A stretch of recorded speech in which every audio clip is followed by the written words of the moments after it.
I'm over monkey. Oh right, race view, that's a thing I can do so that we can actually see things. Boom, here we go. Gonna be dropping the gate right at 10:25 Eastern. Our runners will be getting ready to race. After we watched a little bit of trollery come out of an SM map rando.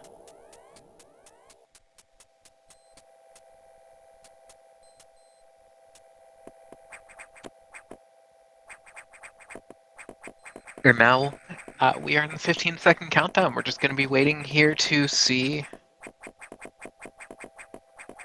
once the stream delay catches up. And we've got a good race in store for everyone.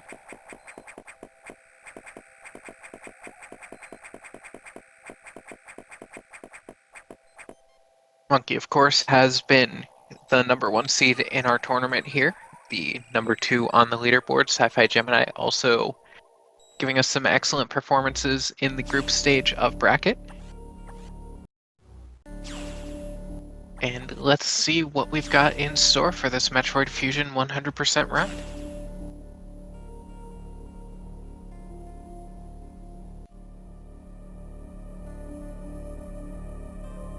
To pull back the curtain here for a second, this is the part where I really miss commentating Randomizer because I could always, bank on starting a race off, and when I'm waiting for the stream delay to catch up, we can just talk about what we think the first item's going to be, but I have a weird feeling we're going to see some missiles at the top of the main elevator climb. And we are off.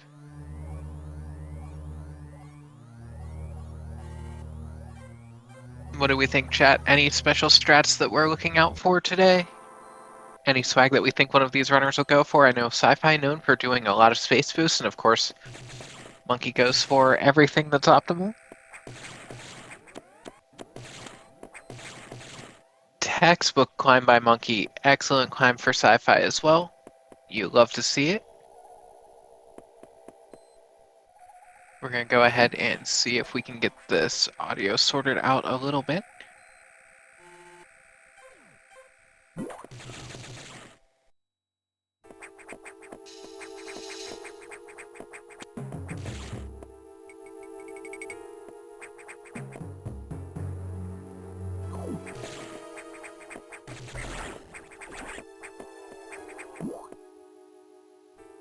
And both of our runners making their way through the early stage of the game here. We have to come in, we have to talk about we have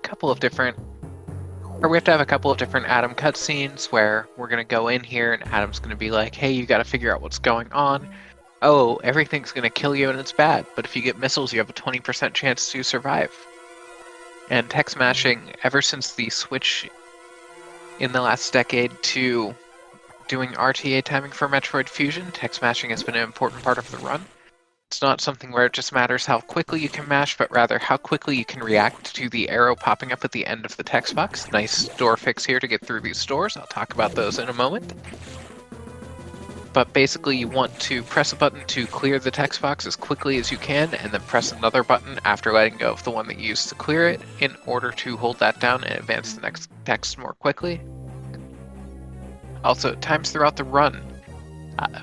Little did we know, Samus Aran, the world's greatest, foremost maintenance technician. And we're here to fix the BSL research station. Anytime you see our runners jumping through a door, just know, normally in Fusion, you want to be on the ground. Samus moves twice as quickly on the ground as in the air. However, when you go through a door, the screen has to scroll up or down in order to get the door aligned with the next room. This takes time. If we jump through the door at a correct height, that'll limit or eliminate the amount of time that the door needs to spend scrolling, thus letting us through more quickly and saving time RTA. Also, as a question for chat, are you getting audio from Monkey's game and it's just on my end that I don't hear it, or are we not getting audio from the runners?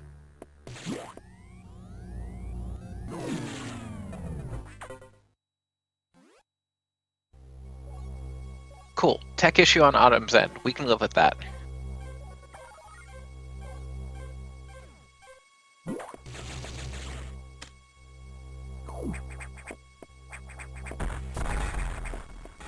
I can just imagine how the game sounds. I feel like I've heard it once or twice. Ooh, Monkey getting tripped up on a crumble block, however, still managing to get the wall kick there. Sci-Fi going for the standard just drift to the left strat, as we are now going down into the maintenance area, going up against our first boss of the game, Arachnus, and some of our first RNG points.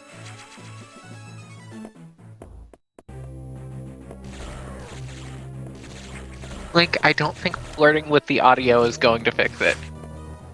So anytime we get to an eye door, they take 30 damage, which at this stage is 3 missiles in the game.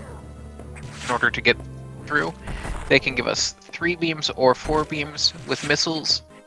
If we do a spin jump into a shot with a second shot, we can get a double, as Monkey showed off on the first 2 shots. But Sci-Fi getting many fewer beams, and thus able to take a little bit of a lead over Monkey here. As we get into our Roly Boy, and what we want to see here from our favorite Roly Boy Arachnus is no rolls. Sci-Fi getting a roll. We need to spam 150 points of damage into this. Our missiles do 10, our shots do less. And Sci-Fi lining up the sweet spot and getting his Morph Ball, first one through the Arachnus fight. You hate to see it on Monkey's side, getting a roll when there are 1 or 2 shots left that you have to hit. No sweet spot for Monkey, so having to wait a little bit longer for the Corex to phase into existence before he's able to pick up his Morph Ball. But both of our runners now going to be making their way into the rest of the game now that Samus can turn into a ball.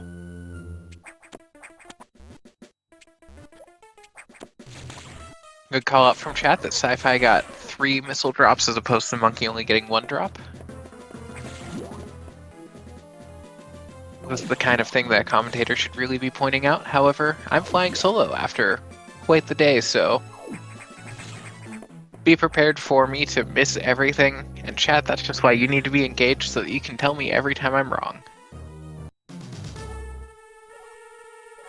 Sci-Fi opting to pick up the cubbyhole missiles on the way up. We usually do this. I believe it's technically faster to get them on the way to animals by a couple of frames. However, the amount of safety that they give us in Sector 1, where missile management is the name of the game, cannot be understated to the point where it's not really worth waiting on them. Wait, what's going on in Sci-Fi's? Who's this guy? This looks a lot like the guy from the game that we were seeing before. Is this the secret third racer from the Super Metroid Map Rando race? Because if so, I don't know what door took them there, but I think they're in a whole different ballgame. That said, we're on our way into Sector 1. We've got another eye door at the end of Sector 1. It's going to take us 3 missiles to get to. So we need to have 3 missiles at the end of the sector, or else we're going to have to rely on a 20% green X drop in order to refill our missiles. The important part of Sector 1 is we don't want to take damage. If you are at full health, you're guaranteed to get missile drops, so our ammo will pretty much take care of itself, as opposed to only getting missile drops 20% of the time in the event that we are not at full health. So it's a sector that very well practiced being early in the game. Our runners have all run through this a billion times. But if it starts to go wrong, it can start to go wrong quickly, especially in a no reset run like we're seeing here. Ooh, Sci-Fi bonking into the Garen there, losing just a little bit of time. And our maintenance tech here is going to have to fix some atmospheric stabilizers because the X are trying to destabilize this sector, trying to make it not optimal for breeding their main antagonist. These Garens take 3 missiles to take out. And Monkey just absolutely demolishing that. Sci-Fi through picking up the Hornode Room E-Tank. I missed if he got the strat. Monkey getting the missile strat on the Hornodes, and that is just... it's a strat I haven't learned yet, and it's one of the most satisfying to watch, if you ask me. Sci-Fi still taking a lead, dropping down the West Pirate shaft.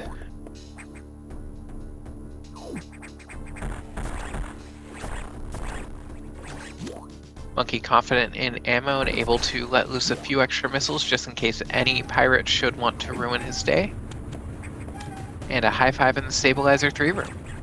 And there we see Sci-Fi stuttering just a second in order to have the door open so that he can be at full running speed to go through it instead of starting directly adjacent to it and into Stabilizer number 3. Oh, getting a turnaround while dropping to try to shoot that missile into the Garen, having to climb back up in order to let one go.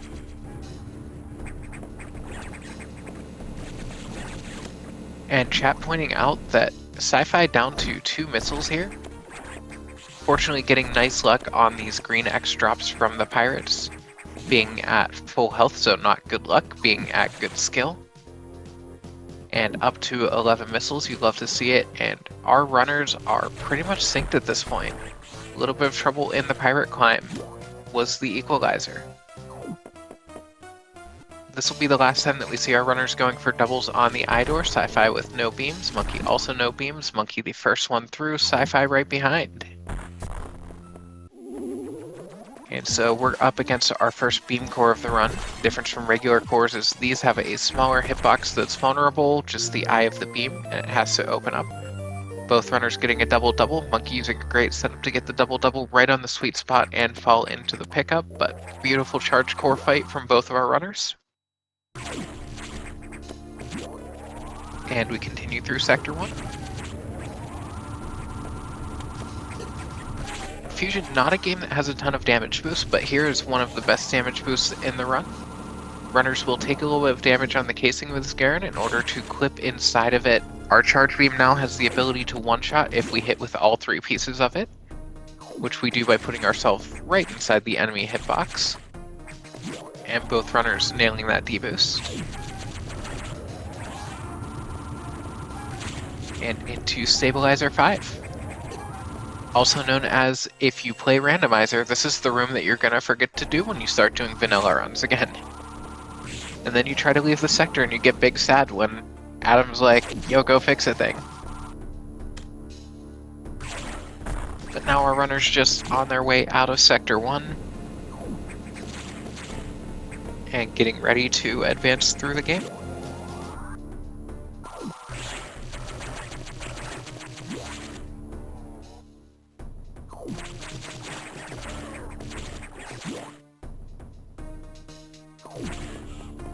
So, big question for chat for anyone following our bracket here.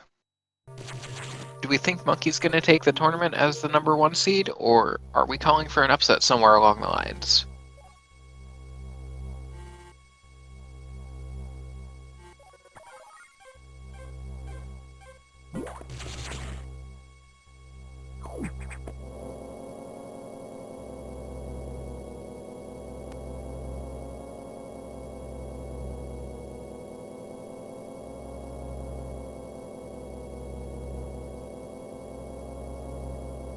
And here's the other type of text in the run. This one is much less technical. You just hold A to make it scroll slightly faster and then press the A button quickly when the arrow comes up in order to dismiss the text. We're going to have more text once we get down into Sector 2.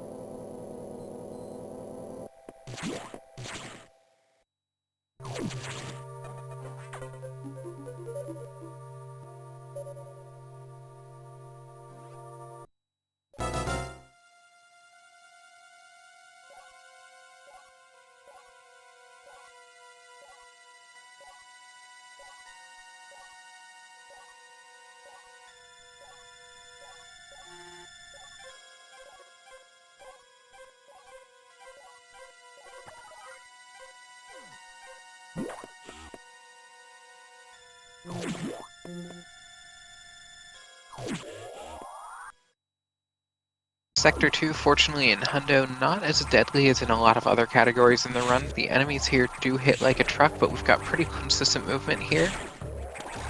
Monkey with an excellent reaction to our shot that Zoro that otherwise would have been a hit.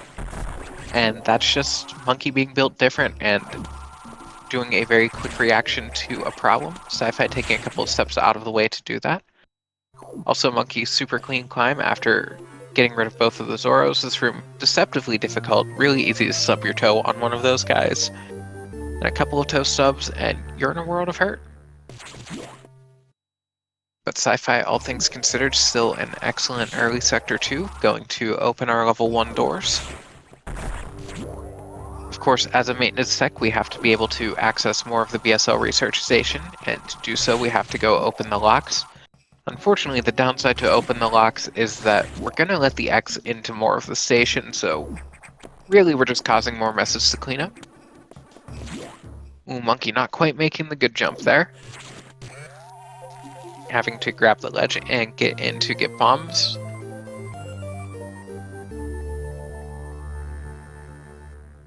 And that's a 1352 bombs, and we take those.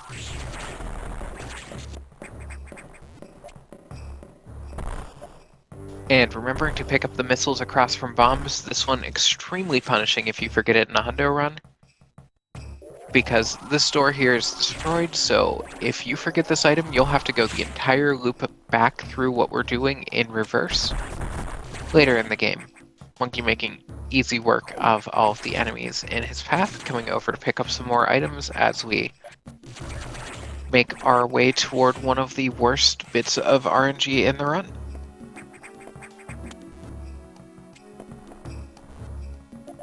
Nice dwarf picks there from Sci-Fi.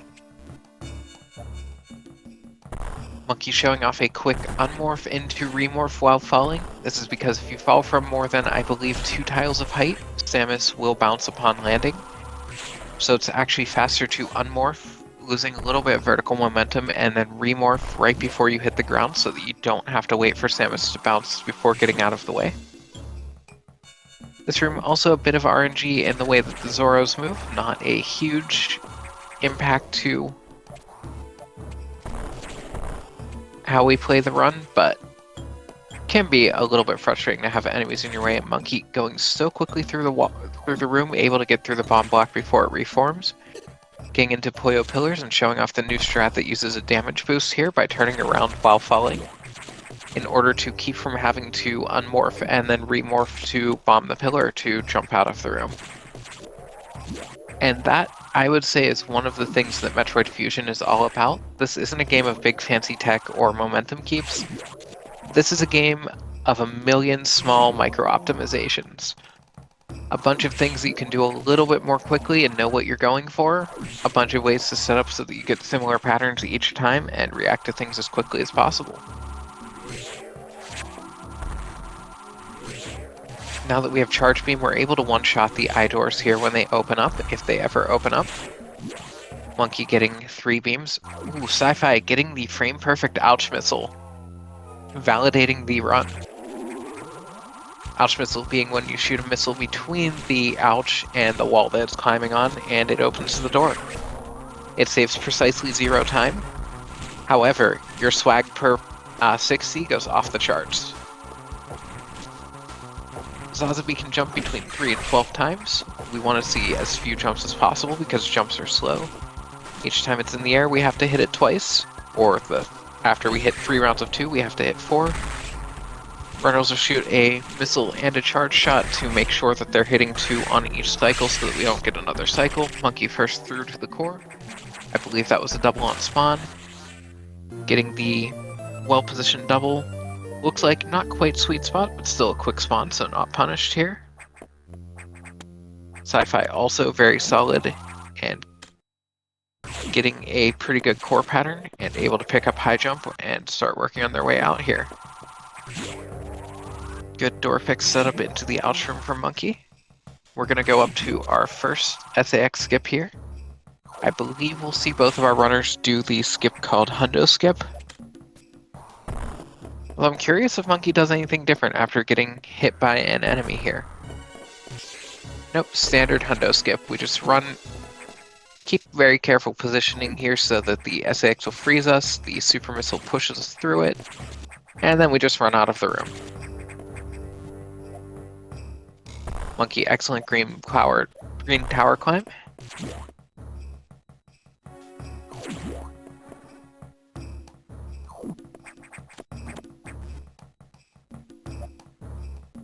And our runners on the way out of Sector 2, getting ready to go to Sector 4.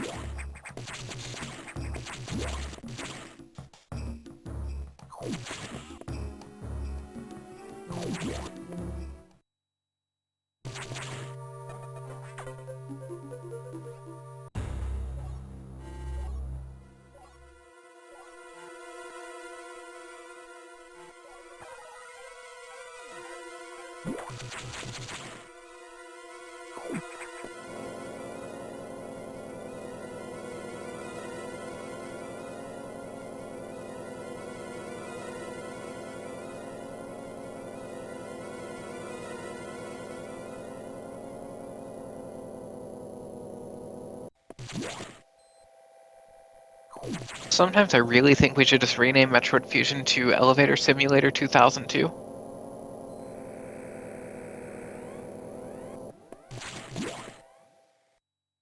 So Sector 4, for the fun trivia, the one sector that you enter and go left. Because would it be a Metroid game if we didn't go left somewhere? This game, or this segment, a lot of runners' favorite segment in the run. Just a lot of really fun movement with a lot of small optimizations to get enemies out of our way and move through these rooms quickly. Definitely many opportunities for time loss if there are issues with our execution.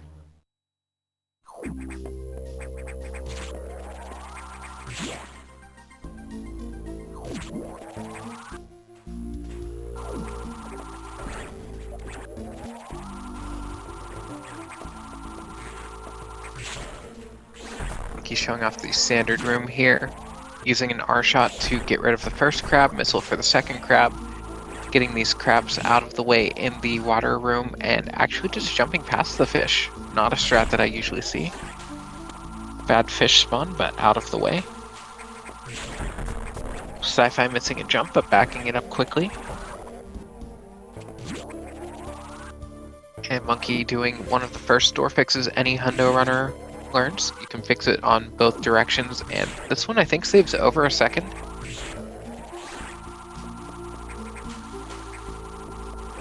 And there's a fun way that we in the Metroid Fusion community learn all of these doors that we can fix, because there are so many and it's hard to remember even half of them. But basically what we do is we just all roast each other in our chats when we're doing attempts for every door that we don't remember to fix. And that's how you learn to fix doors. That or you watch Monkeys PB. That's usually a pretty safe one as well.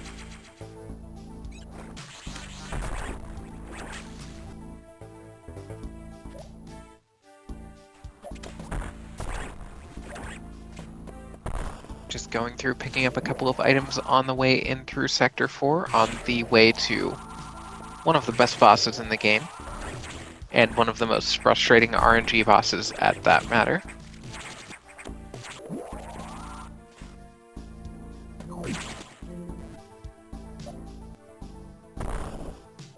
And this is where, if I had a co-commentator, I would be pretending to not know what I'm talking about here. But, you know, if it's just me here, I can actually acknowledge that I know what a Ceres is.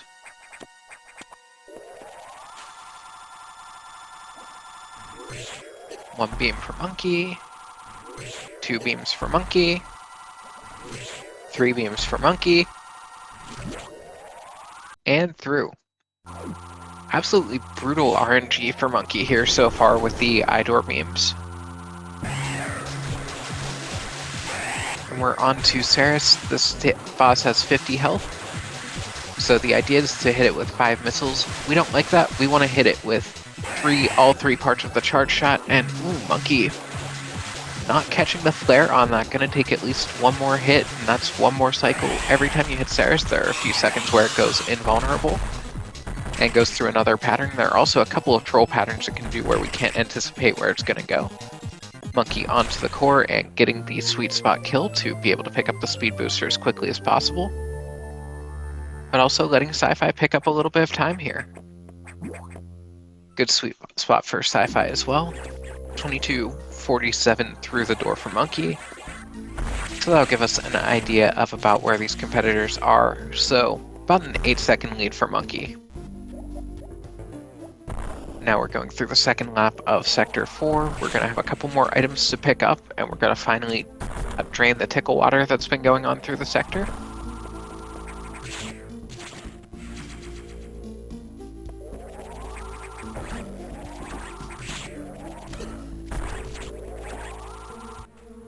And that's 2% more from that room.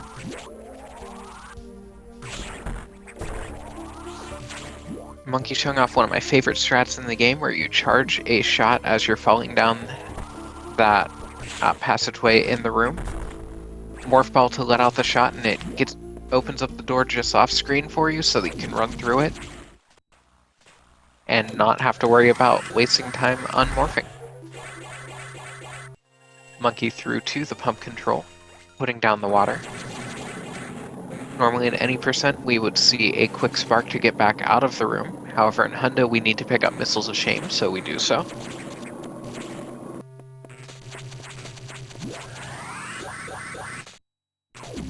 And the biggest downside of Hundo is that there is a low-height swag spark in this room that we usually love to do. In Hundo, we can't do it because we have to pick up the item in Waterway. And Monkey getting the spark before hitting the ground to save a couple frames, as well as making sure to catch the item. Going back into the other room, because you just can't quite build up speed without going through that door transition.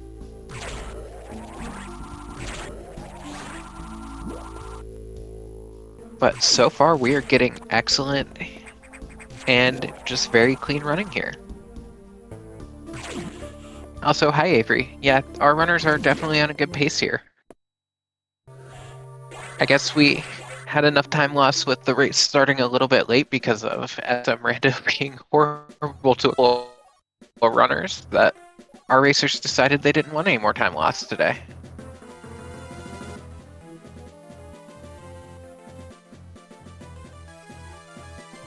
And as is tradition, we end a sector, we talk to Adam, and we're going to go to Sector 3 because Fusion knows how to count.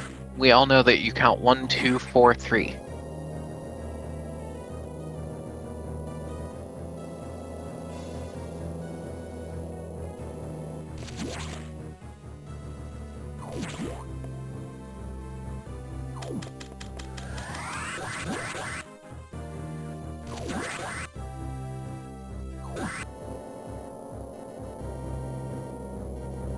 Hundo Fusion does require a lot of shenanigans. Also, the cleanup in Hundo is some of the best Fusion around, to the point where a couple of us have been talking about making that into a category extension so that you can get the excellent movement at the end of a Hundo run without having to sit through the first 70 minutes of a Hundo run first.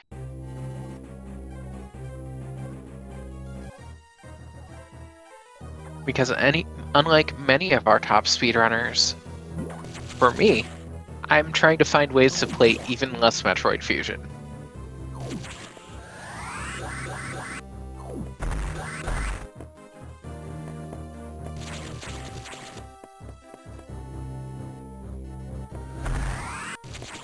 No speed keep for Monkey, but able to make a clean entry into the Telltale Heart. Monkey is going to have the blocks reform, missing the wall jump a couple of times. We go up the right side there because that gives us just enough room to charge up this Shine Spark. And then you see Monkey waiting out for the bomb to blow up before starting to move left. That way he can pick up a little more acceleration and not have to just start from a dead stop. Going into the room transition, just another micro optimization to save a couple frames.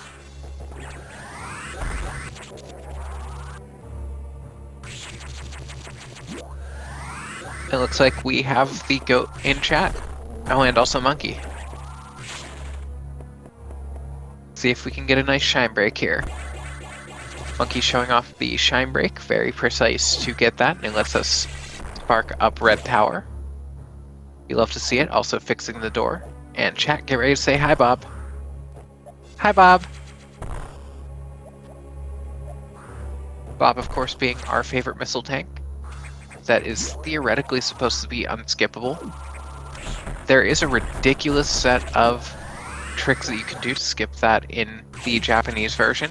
And the fun fact is if you do that and later go back through the room that Bob is in, Bob will no longer be there, so If you intentionally skip that one item, you do lock yourself permanently out of hundo. No data spark for Monkey, that's okay. Sci-Fi might have it.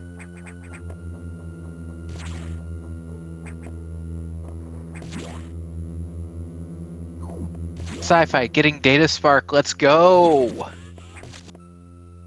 You have to come to a skidding stop at just the right position to have enough time to go through the sequence of getting your super missiles and still be able to let out a shine spark. Small time save, huge swag save.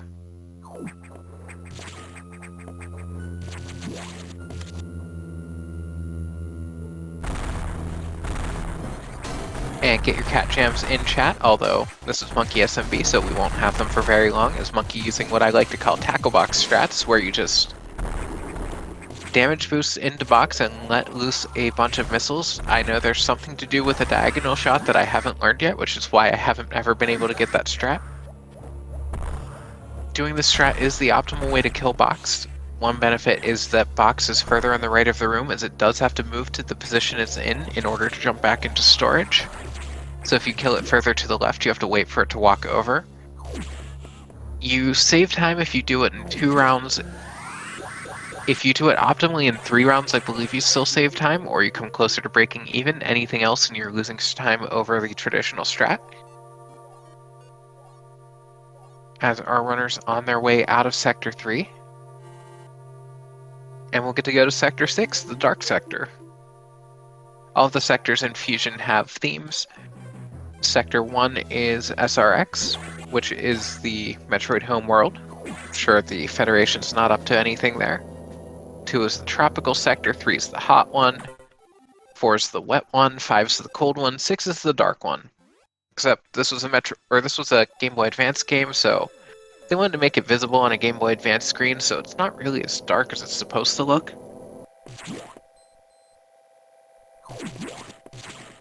But hey, they tried. And honestly, shoutouts to the Metroid Fusion devs for putting out one of the most solid games I've ever played from a technical standpoint. And even the fun out-of-bounds bugs or glitches that we have in the North American version, which came out before JP, were patched by the time we got to the Japanese release. The reason we play in Japanese is that the text is so fast that even losing out-of-bounds, it's still faster to play this version.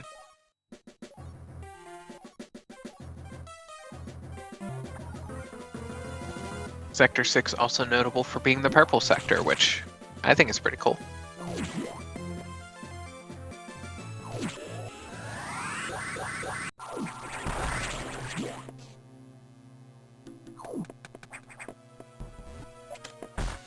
Laying a bomb there on the way into Sector 6 to open up a tunnel. He'll be picking up an item in there either on the way out of Sector 6 or more likely in cleanup, but for a lot of times they'll depend on patterns that we're seeing through the room, as there are some items that, depending on RNG, can be optimal to get on one trip or another through the sector in the game.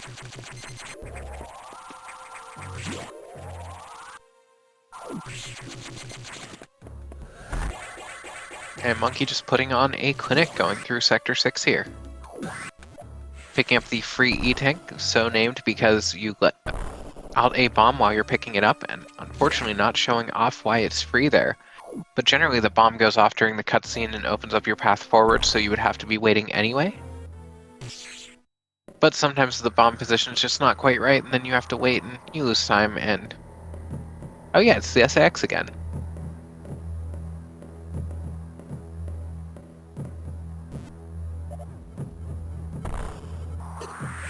Monkey going for the most difficult version of SAX skip, also my favorite visually to watch, which is a very precise jump through the SAX. You get frozen as a ball on top of those crumble blocks and just get to fall down through as a ball, and I just think the whimsy is so fun there. 2 slugs moving left and 1 moving right in the wine cellar. Monkey handling it pretty well. Sci-Fi going for the traditional SAX skip here, where you shoot it in the foot to make it jump over you, and then you just run past it. For as scary as the SAX is supposed to be in this game, the more you know about how it functions, the more absolutely hilarious it is to think of it as a threat. And Monkey with 2 beams on the barrier door. Doing the door fix going into Megacore. This boss only vulnerable to charge beam. If we deboost inside of it correctly, we get it in 4 shots. Intended strats, I think, take somewhere around 12 hits as you just unload a bunch of charge beam shots into it. That's slow. Monkey not slow, already picking up the Varia suit and just ruining Samus's aesthetics. Sci-Fi's fight not quite going perfectly on script, but still able to keep the barrier core far on the left side of the room and take care of it efficiently. Both of our runners doing the double setup here where they jump off of the side platforms in order to get the Corex in a position to try to shoot missiles into it. Looks like Monkey not getting the bomb jump. Saves a second if you get it, but it is a frame-perfect bomb jump. Opting not to throw a lot of time away. Monkey, I believe, watching the restream and knows where he is in relation to Sci-Fi. Oh wait, no, he did get the ceiling item. I just blinked and I missed it.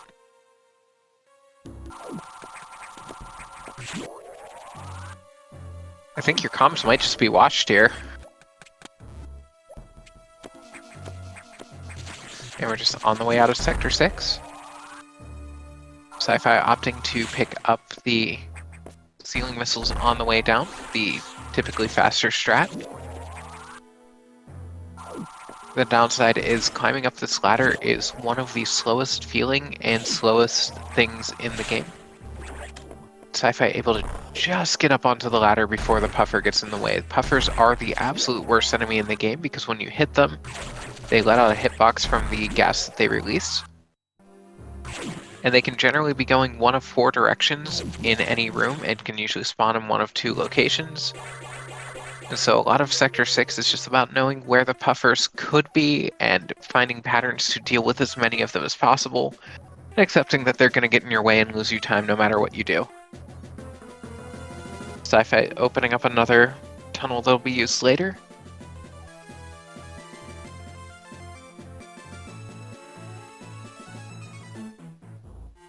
And next, our runners will go into Sector 5, the cold sector. And of course, the lore of the game is now that Samus has been injected with Metroid DNA, Samus is vulnerable to cold.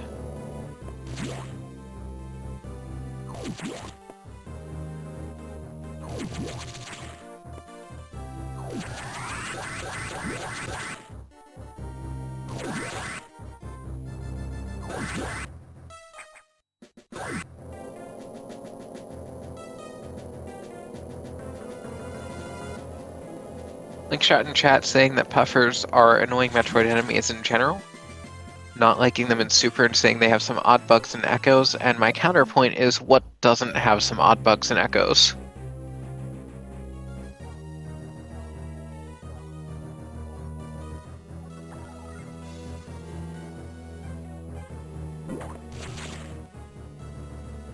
And here's the first lap through Sector 5. This is the first sector we end up revisiting, not too far in the future.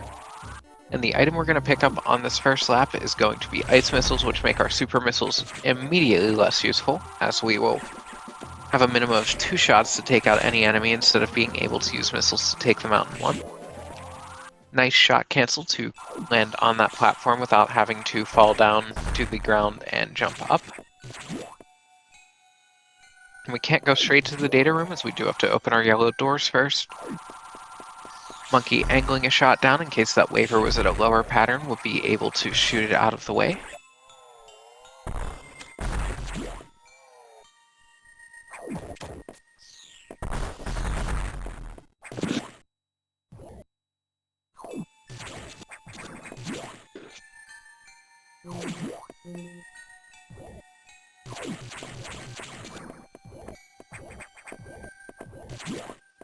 Personally, I think that the first lap through Sector 5 here is probably the least interesting part of the game. Just in terms of movement tech, there are a couple of things that you can worry about, but nothing too flashy. Some of the later strats, especially in Hundo on other parts of Sector 5, can kind of redeem it, but for now, just going through a climb here, being very practiced. Monkey looking to take a little bit of a hit here.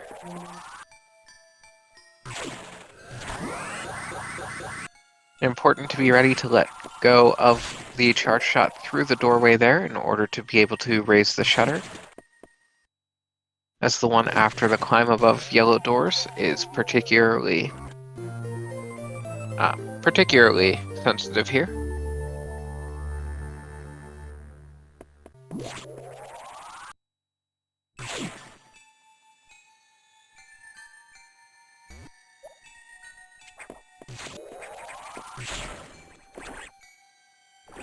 Now Monkey in the room for 200 missiles, using the riskier strat to fire a second missile at the pancake that we used to get up to the top half of the room in order to destroy it and allow its X to form a little more quickly to turn into the Ripper.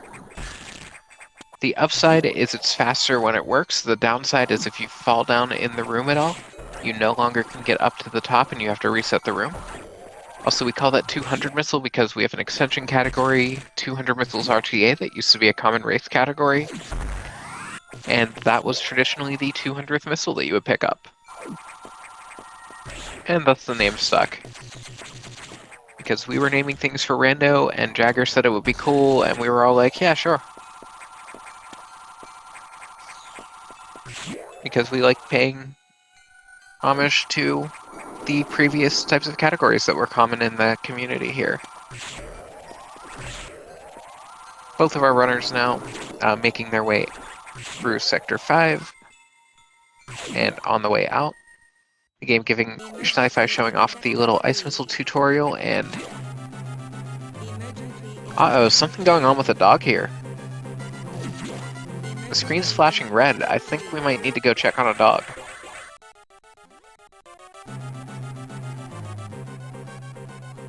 Twitch chat, I'm getting word that Monkey's encountering an emergency in Frankersy. And he's gonna have to go fix that because Frankersy deserves better than an emergency.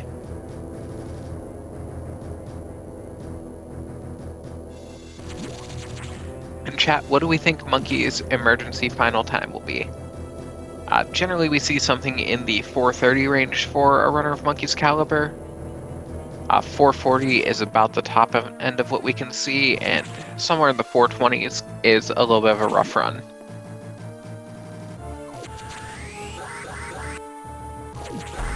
Got 436 prediction.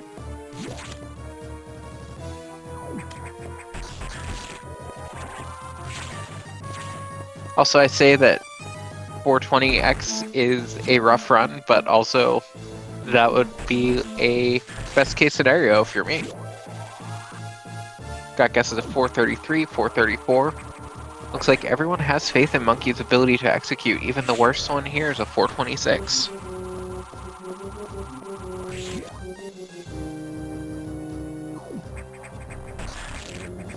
Emergency also a runner favorite in terms of movement in the run. Just a lot of things to react to and a lot of cool ways that we can freeze things in advance to make platforms for ourselves or get things out of the way. Also, as a fun fact, the enemy on the ceiling there in the middle part is tied to a side hopper in a couple of rooms, and if you kill it, you break a strat in this room where we run in, we fire 3 missiles, and it puts a side hopper in perfect position to be a platform here, where we'd be able to go straight through the door if it would let us through. Monkey only getting 1 beam this time. The game is finally starting to not be as evil to Monkey.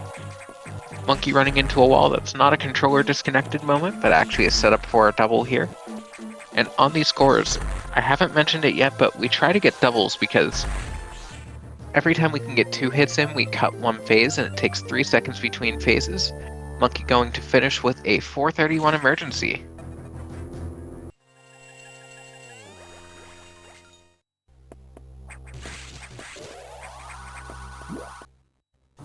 I appreciate it, WX, but I'm pretty locked in here, I would say. Plus, that would be like 5 different things I have to figure out how to click, and I'm a little punchy here. And Monkey on the way out of emergency, our runner's having a bit of a high five. Has Sci-Fi getting in. I think that was a double?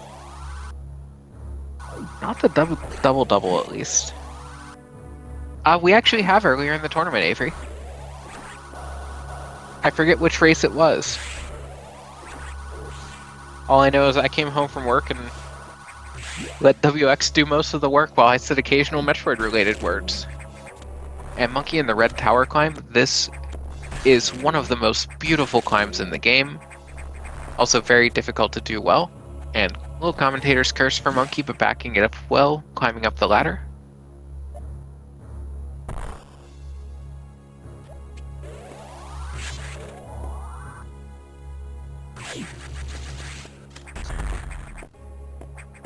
Yeah, honestly, when anyone is going up against Monkey SMB and making it a race, you know they are having a fantastic run because Monkey, one of the best in the biz. Of course, for anyone who hasn't seen it yet, Monkey did get to showcase Fusion Hundo in SGDQ this year. And it was a run for the ages.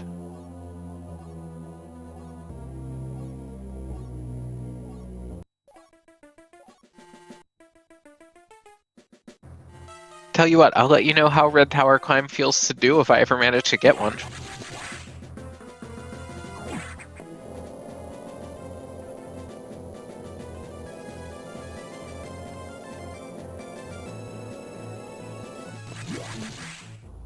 And now we're at the point in the game where we have to lose some frames because Adam tells us, hey, I found some life signs up on the main deck. Go up there and figure out what they are. And we're going to have to... And I'm sorry to any Super Metroid runners in the room, but we're going to have to go save the animals. And the animals usually are time loss. It feels like you have about a 1% chance of getting good RNG and the animals get out of your way quickly, or a 99% chance of these animals see that you open the door and they just take their time doing a couple laps of the room.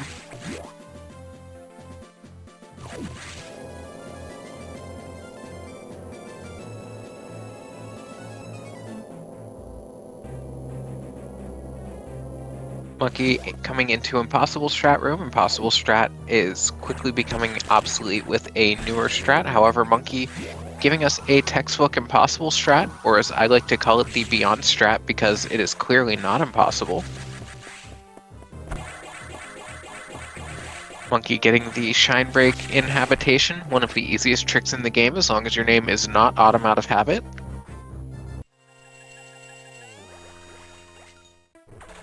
If you're Autumn out of habit, you'll instead just fail it over and over because for some reason you think that you need to do it on the right side instead of the left.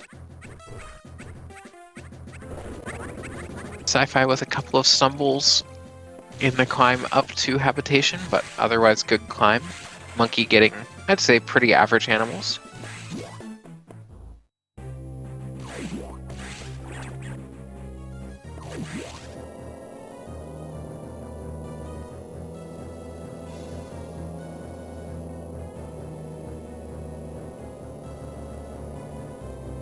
Sci-Fi with the good patience to make sure he's able to freeze the stretchy there.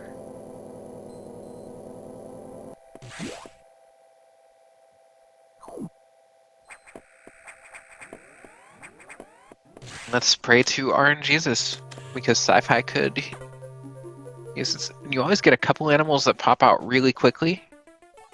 Oh, Sci-Fi actually getting some really nice animals there.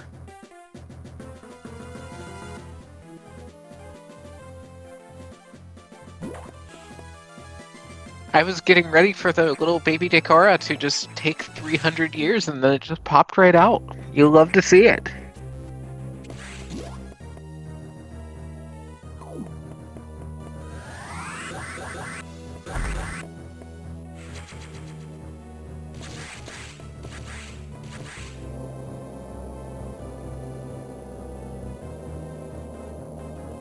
And next, our runners are going to go back into Sector 5. The reason we've gone to a bunch of different data rooms to pick up our items is the X usually destroy them after we use them.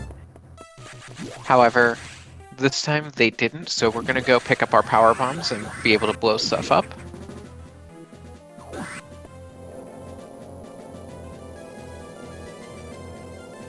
WX fan, I think you might need to change your screen name to Metroid Animals Lover 21. Because you seem to be their biggest fan right now.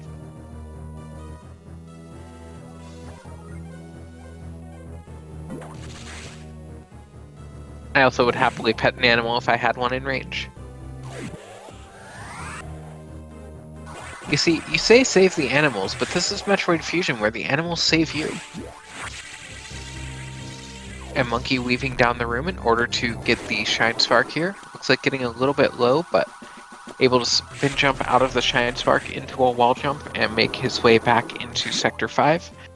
This time we don't even have to do a loop around the sector at first, we just run right into the data room.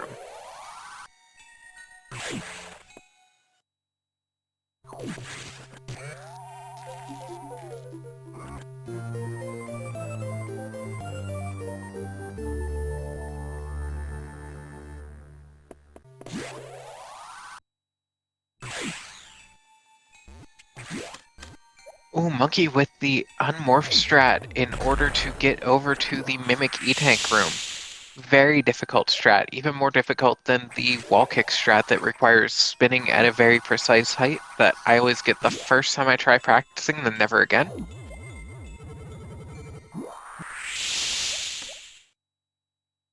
Flash in chat recognizing the goat. And now, in theory, there is an SAX in this room. I say in theory because I've never seen it. But there is an Ice Beam shot that shows up. Monkey laying a powerbomb high in the room in order to open up the path to the other item room above. Good pattern on the rippers, able to skip freezing the lower one, just freeze the second and top ripper in order to climb up and get these powerbombs. And Metroid Fusion is really funny with its powerbombs. You start with 10. Hundo gets up to 74. You need 10. And honestly, you don't even need all 10 of those.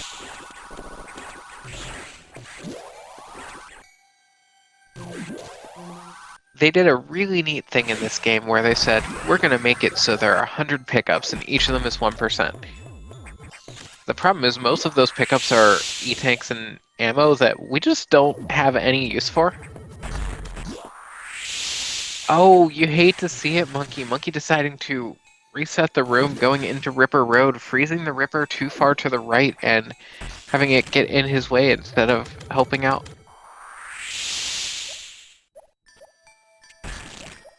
And that just looks like some space for Sci-Fi to catch up a little bit of time. That's a Monkey with a clean Ripper Road on the second try and not able to get the Swag Spark here.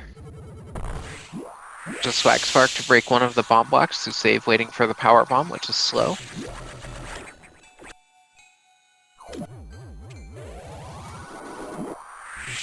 Avery, Ripper Road is not the reason why Hundo sucks. Hundo sucks because Hundo is an hour 40 to an hour 50 until you get real good at it. Monkey with a clean Sector 5 escape. Sci-Fi opening the door to Ripper Road. Fixing the door on the way in. I also forget what purpose the powerbomb saves there, but I know that that powerbomb is an intended strat in order to do something with the room. I'm sorry to hear it. Sounds like you've got an unfortunate case of skill issue there.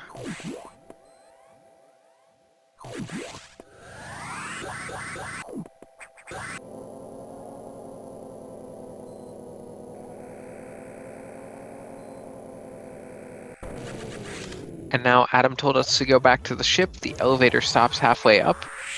That's okay. Because we get to go into the freezer and see that we've got some chicken wings here. Oh, I think those chicken wings look a little spoiled though.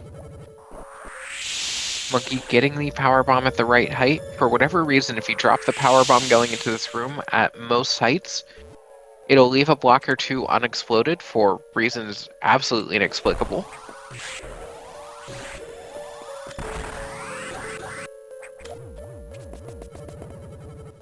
Lunatic Moth, that is a lot of tracking today.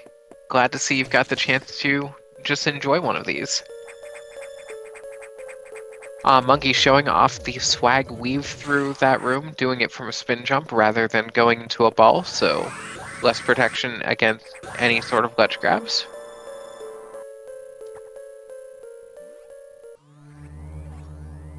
And we are officially entering what I like to call the back nine of the run. Well, the back nine of most runs. Fusion kind of has a front nine, a middle nine, and a back nine. But we're going into a segment many runners in the community like to call Boss Rush, where we have to go up against a few bosses in really short order. Going from Yakuza coming up here, all the way through Ridley. Spoiler alert, I suppose, since we just saw Ridley crumble in the freezer. Fusion is an underrated game. It might not be the best Metroidvania in the world, but it is a fantastic game.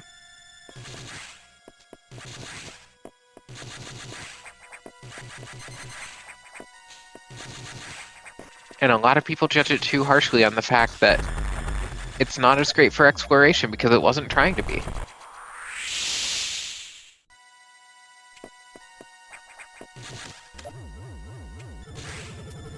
Let's see how many beams. Chat, what do we think? How many beams, how many rounds for Monkey going into Yakuza? Well, we got a 0. Monkey shooting up some shots because because Yakuza rather is in the top of the room and has its mouth open. We have the audio cues for that. Jumping up and getting grabbed to get through these rounds here a little bit more quickly. We're waiting for for Yakuza to open up its mouth so that we can spam it, and we get a 4 round, which is the worst that we can get. Letting it fit a little higher in the room to guarantee that we're able to get full shots. Monkey going for doubles here. Very difficult to do on this boss as it moves very erratically, but able to get through that beautiful second phase of Yakuza. And we've got the double-double into the triple-double. Sweet spot, pick up the space jump. But don't get too comfy, Monkey, because Sci-Fi is knocking on the door. And that door says 1 beam, that door says 2 beams.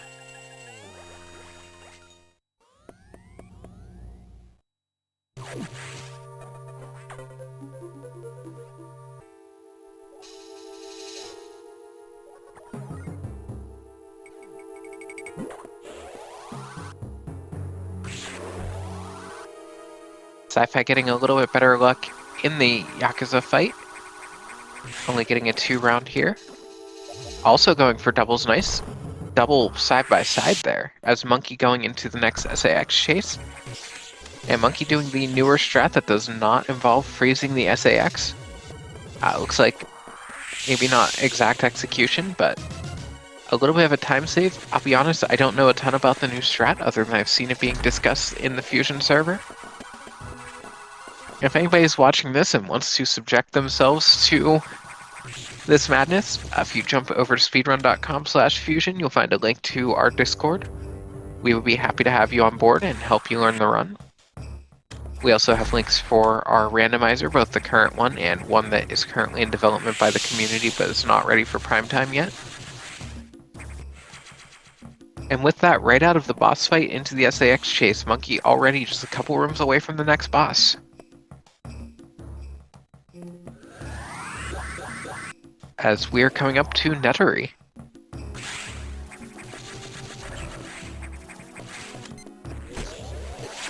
Monkey getting 1 beam.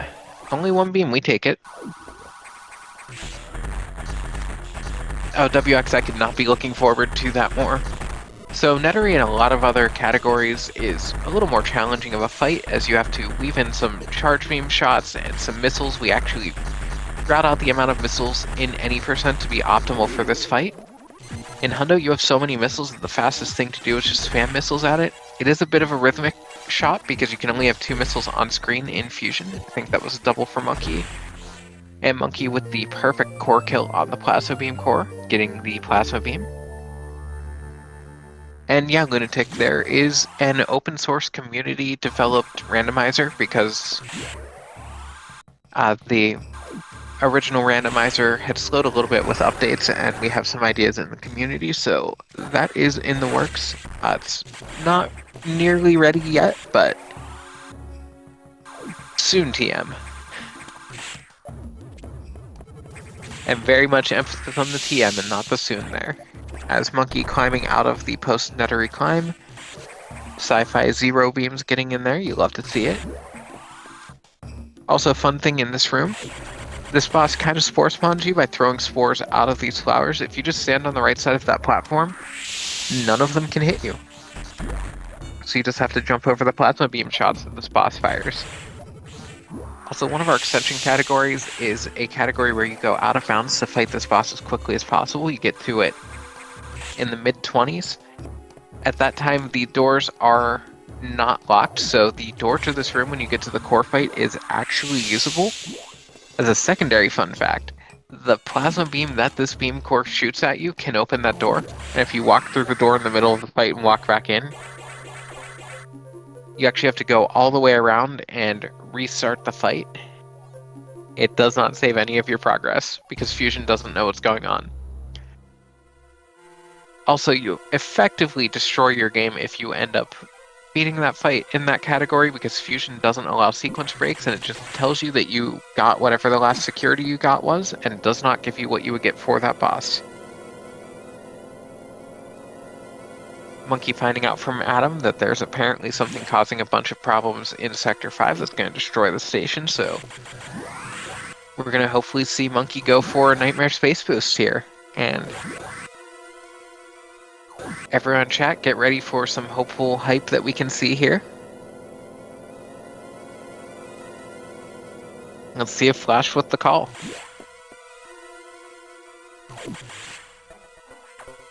Monkey with the correct response to Flash Frost.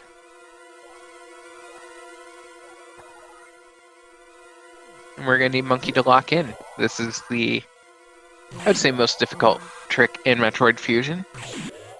And you save, I think it's a second and a half doing the space boost over the conventional Swag Spark strat. Although the downside to doing the space boost is you don't get to hear WX Fan shout "Wii" over the whole thing. Monkey locked in, getting most of the Nightmare Space Boost. That's enough that I'll call it swag. I'm not calling that a fail. Falling in, able to get into the mini fridge. Not hard to get into the mini fridge, but feels real bad if you miss it.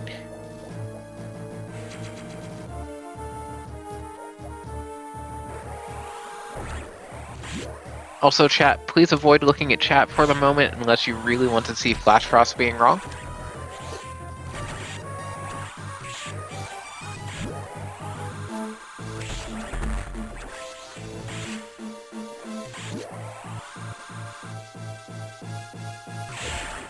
As Monkey just going cleanly through the underwater section of Sector 5, because this is the point where the Metroid series realized, hey, you know, Gravity Suit letting you move through water more effectively sells way better as an upgrade if you let the player actually get stuck having to go through some underwater sections without it first.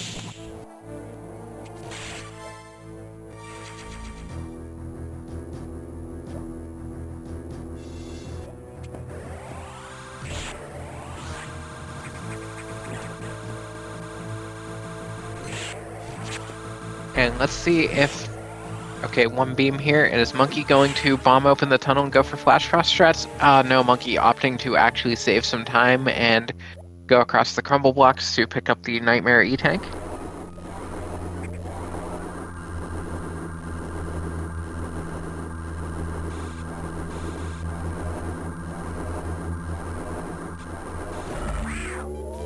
Nightmare, a boss that has gone through a lot of study recently here, and as long as you're facing right going into the room and you kill it before a certain point in its initial pattern, or kill the first phase before a certain point of getting to the left of the room, you will always get the same pattern that it will follow. Monkey with the excellent one round on Nightmare here. This is what you love to see. Good double start off the core phase, following up with the double-double. Oh, no triple-double for Monkey here. deciding to eat 3 seconds of time there. But Monkey is about to turn purple.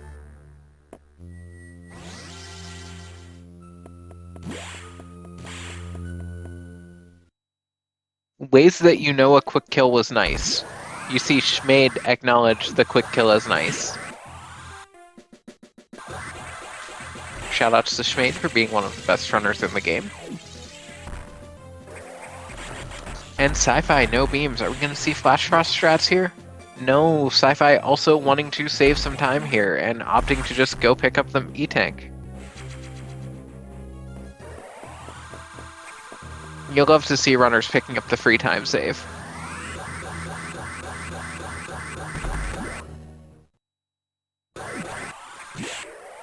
And Sci-Fi not going to have the fixed RNG in the Nightmare fight for Phase 2, because entering looking to the left.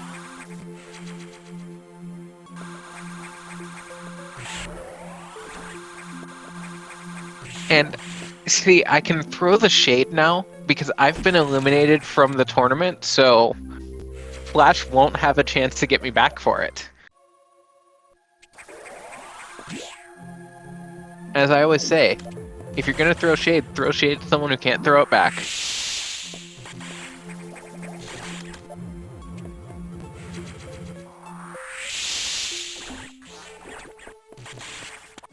Feels bad.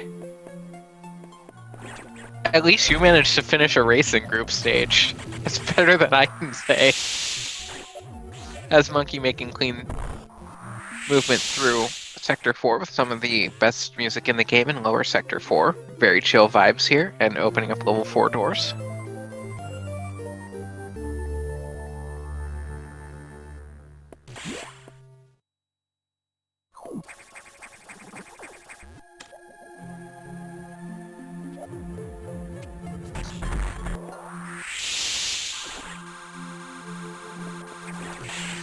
Keep impatiently waiting on Crab Battle, and then Crab's just not wanting to go quickly. Picking up the Crab Battle E-Tank as Sci-Fi entering worst room in the game. So called because there are a billion crabs throwing a billion croissants, and there's just no good way to deal with them. You only go into this room in Hundo, so it's never any actual danger, it just eats your time. Do we count that as a high five? I don't think we count that as a high five.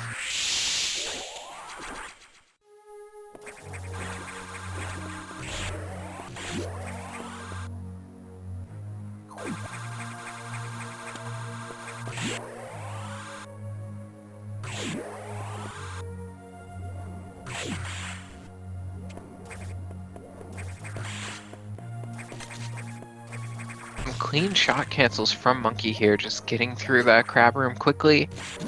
And we're about to go into the Kego room, which has some of the more difficult strats for the Hundo run, as well as we have to spark at a certain height, have a very small amount of slope to regain our speed. Then we have to go back to pick up the missile, do it all over again, roll through the tunnel, fall a little bit so that when we spark, if you spark too close to the speed block, you'll actually just bonk your head on it instead of going through it, because you need space in order to get the speed to kick in.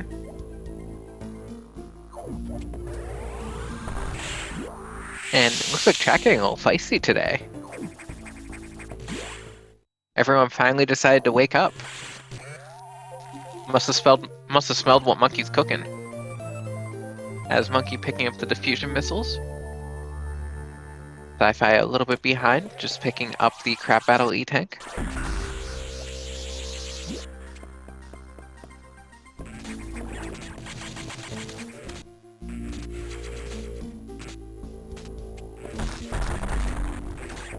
Now let's hope that Monkey is going to remember to go pick up the one power bomb tank in Sector 4, because we don't come back for cleanup here. And this item here, definitely one of the major culprits for 90% runs. Sci-Fi through the Thunderdome with no major issues. And Monkey getting through cleanly, getting through the bomb block just as it's reforming, able to get out of the room. Yet another strat that I have seen discussion figuring it out, but have not come to fully learn just how precise it is, other than that strat hard. Oh, sci-fi! Getting hit by a crab, losing the speed charge, gonna have to take a few door transitions here in order to rebuild speed. And we're actually going intended strats. So this, the intended way to get the item is you run into the Kago room, realize you can't get through it, run all the way back, fall through the floor, then get in here.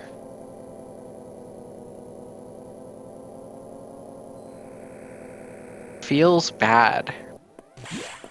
Monkey, meanwhile, being told by Adam, hey, go to Sector 6 and play some video games. We got an Xbox set up over there.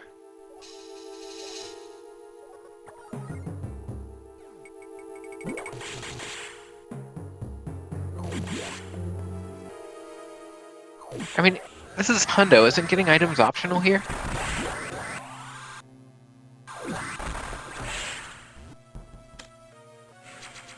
And Monkey finally picking up the missiles that he bombed the tunnel for earlier. A lot of runners have been starting to take those in the beginning of cleanup, largely because it gives a more favorable puffer pattern in the room on the way to get the C-Tank.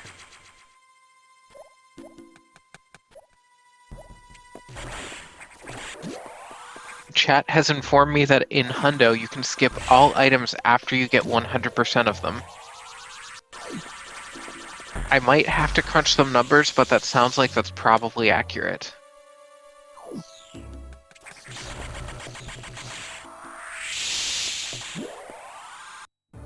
And get your cat jams ready, because we are about to be coming up on our Xbox fight.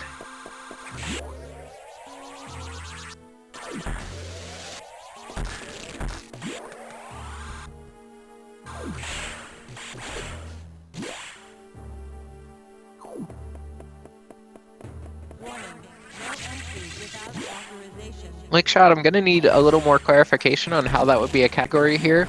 This isn't like space-time in SM where you can actually get items past Hundo. And Monkey into the Xbox fight. In this fight, for top runners can go very quickly. Very position-based fight, because Xbox will knock you off of the monkey bars whenever it jumps at you. Monkey using that to his advantage to fall into a certain point to be able to unload more missiles as it goes out. And the Mad Lad trying to set up some doubles here. For a long time, conventional wisdom was there was no reason to go for doubles here. The only known setup that could be done RTA pretty much always lost you time to go for. Not getting doubles. With diffusions, doubles are really tough to get, and this room very short, so not a lot of space to set them up. Mad respect for even trying. Warning, no entry without authorization. Warning, no entry without authorization. Warning. Flash, I thought you meant the end of game escape. I was gonna say, aren't you jumping the gun? The more important thing about escape, are our runners going to stack the Metroids for us? I think Sci-Fi will. I think Monkey might troll us. Monkey with a nice door fix, finding some baby Metroids.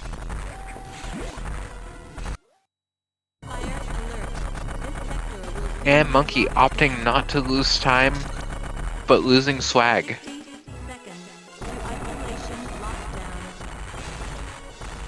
Dropping a bit in the escape, and 5497 escape. Flash Frost with the call. Okay, Flash, you have earned that. Bang!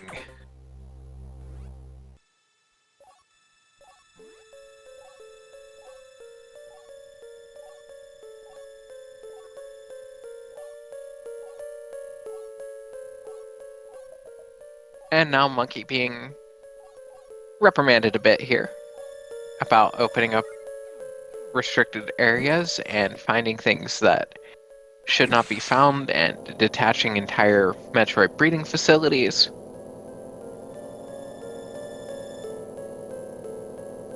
And now Sam is thinking about what she did.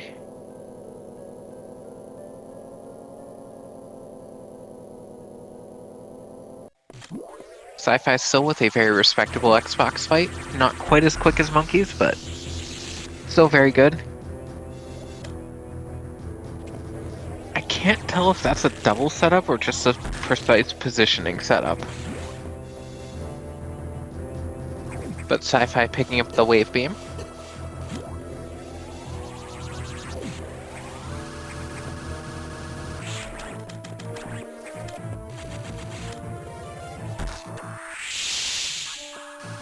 Okay, I thought Monkey's Powerbomb was a little bit too early there, Animorphs, but Powerbomb's still good enough too.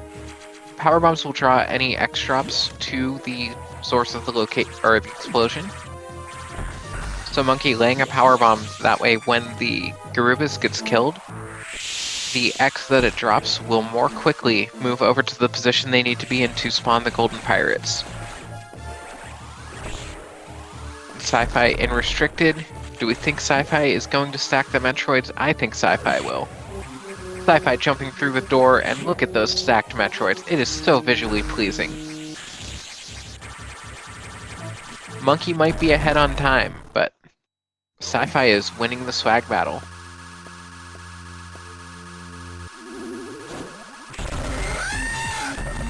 Flash with the ultimatum to Monkey, saying Monkey needs to hit all of the Ridley doubles or get unfriended, and that is such a brutal situation because if you're Monkey, you want to hit all the doubles so that you save your time, but you also kind of want to miss them so that you can get unfriended. Good double to start off the Ridley phase. Also, sorry, I forgot to give the headphone warning, as I can't really hear the game audio, so forgot that we were in for the loudest sound in the known universe. Unfortunately, a couple of dropped doubles, so I guess Monkey SMB getting unfriended by Flash Frost here.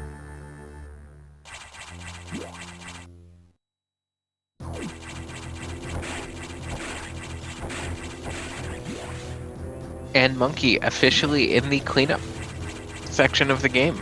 We're only 75 minutes in, the game can begin.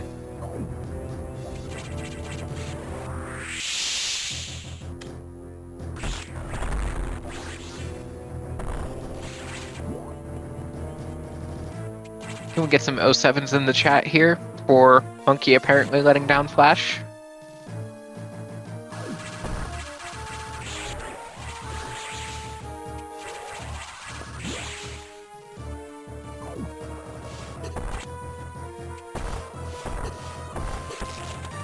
That's right, we're pushing midnight. The comms are just going to be what the comms are. Sci-Fi having a little bit of trouble with this Golden Pirate. Of course, one of the weirdest things in Fusion, the idea of the Golden Pirates is they're armored pirates. You have to shoot them from the back. The way the game tells if you shot them from the back is if Samus is facing the same direction as the pirate when it gets hit. So what we do is we shoot and then we immediately turn around. And that tells the game that we're behind it.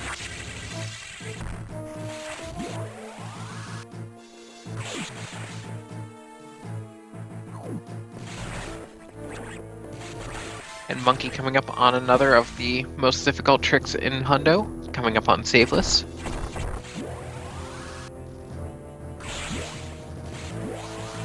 Getting the nice shot cancel turnaround there. And Sci-Fi, I believe, getting 0 beams on the way into Ridley. Both runners getting pretty good Idor RNG in the back 9 of the run. Also, fortunately, and I forgot to call it out for Monkey, the last Idor of the run. And now Monkey running from the watering hole all the way through, unfortunately trying to press down a little bit too quickly, losing speed. The goal is you have just enough time where you can save a door transition by saving your speed before you get into the save room. That's why we call it saveless. Nearly impossible to do. Ooh, just a single there for Sci-Fi. Nice double. Ridley double's not easy. I think one of those just whiffed there. And Sci-Fi gonna pick up the screw attack and officially be in cleanup. Monkey on the way out of Crab Rave. one of these days, Metroid Fusion will have names for all of the rooms and not just the ones that rando runners named because we had pickups in them. Today is not that day.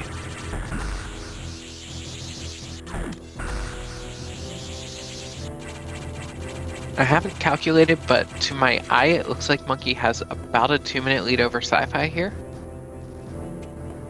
There's still plenty of Fusion left to play, and you never know when a runner's gonna forget one item. And let's see if Monkey is able to get the Lava Dive Space Boost here. With a lot of runners, we question, are they going to go for the Space Boost? But with Monkey SMB and ScifiGemini, it's not, are they going to go for the Space Boost? It's, are they going to get it? Because you know they're going to go for it. Monkey taking it to the first item, then dropping down into the lava, before going to go over and jump up on the way out of the room. Some more efficient horizontal movement here. As fun as it is to just yeet yourself across the entire room. With that, Monkey has cleaned up Sector 1, going into Sector 3. Nice space boost to get the top of Sector 3. We're going to see the more typical now counterclockwise cleanup from Monkey. Getting the space boost, screw attacking into the E-Tank. You'll love to see it, able to hop very efficiently up into getting these power bombs, and very clean Sector 3 so far from Monkey. Surprise, surprise, the GOAT with some great gameplay. Fixing the door, fixing the position. Are we going to get the bomb jump? Frame perfect bomb jump, but this one does have a setup. It's a little bit difficult, but we're okay. Getting the PB stretchy pickup.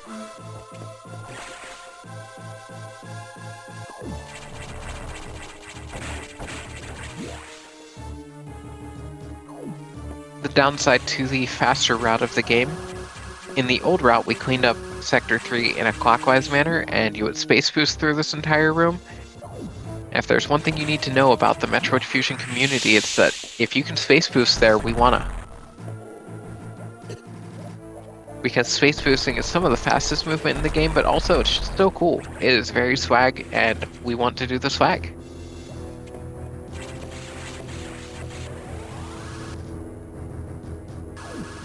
Said Monkey with a clean lava maze.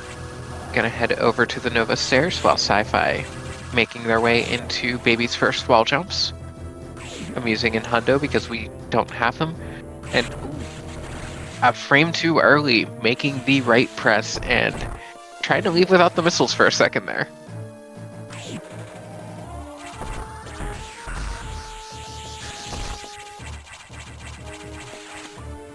Monkey with the diffusion missiles to make a little platform out of that Nova, picking up the 2 items in the Nova stairs.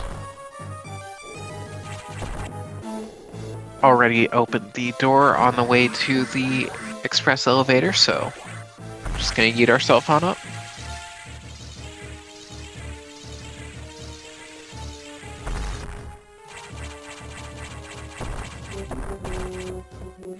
I feel like in the middle of the express elevator is like such a weird place for anyone to have just screwed in a powerbomb tank. I mean, if you think about this as a scientific facility, I'm a bit confused by that one.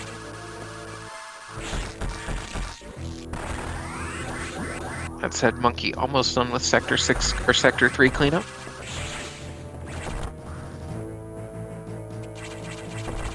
Our runners, I guess, with a high five in the room that Sci-Fi is in, as Monkey ran through officially 1 lap of Sector 3 ahead of Sci-Fi.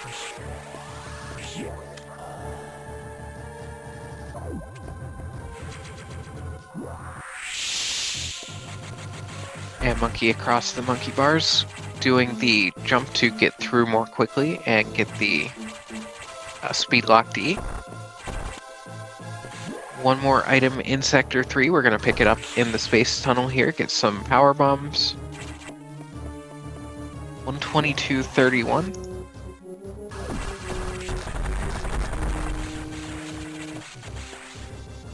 Dropped a timestamp in chat so that when Sci-Fi finishes the Sector 3 portion of cleanup, we can get a better gauge of where these runners are in relation. As Monkey making quick work of the crow's nest, Sector 5 lower part has already been cleaned out the first time. Monkey using the new strat that only freezes one of the pancakes on the way to get into world famous Autumn's room, one of the rooms that has 2 pickups here. Sometimes known as the speed trap when I'm not willing to take credit for naming the room.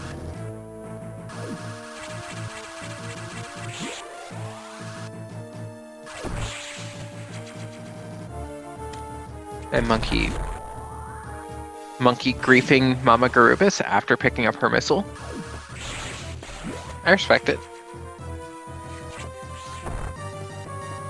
Magic box picked up, and Monkey is through Sector 5. Sector 6, some of the hardest movement in the game here in cleanup. Also some of the most swag space boosts, especially for runners at top levels. As Monkey trying to make his way into Space Boost Alley, and let's see if he can lock it in. And where was that even a question? Of course Monkey is going to lock it in and get through Space Boost Alley. Clean speed store, jumping through, picking up the second item.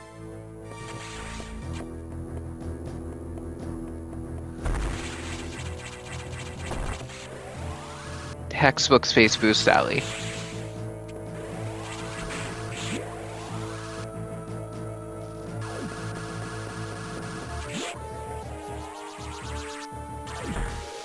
Now we're going to go get an item in space, and the intended way to do this is to run into the room.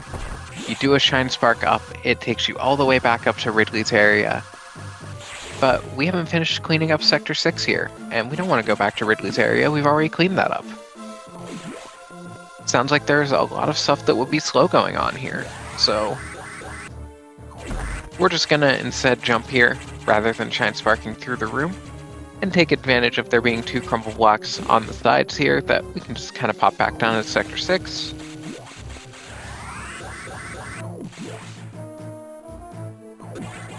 At this point in the game, we are unclear if there's any entry without authorization. Earlier in the game, it was pretty clear that there was in fact no entry without authorization, but now it seems like you might be allowed to.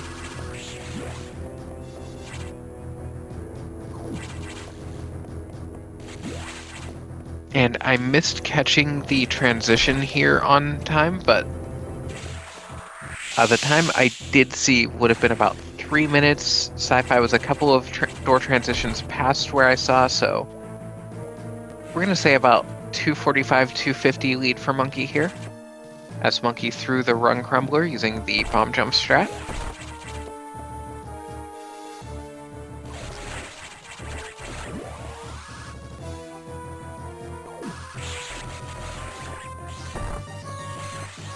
And Sci-Fi into the Speed Trap.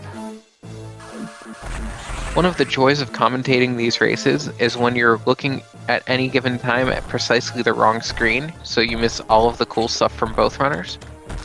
Monkey dropping the space boost on the way into Pillar Highway. Not the worst, because the backup requires opening the bridge, which we have to do anyway to get out. Oh, dropping the space boost on the way out, you hate to see it. That one hurts because you have to go through and you have to bomb at very specific points in this room in order to make that bridge. If you get the wrong points bombed, you also create vertical pillars that get in your way and prevent you from getting a speed boost, and you have to reset the room.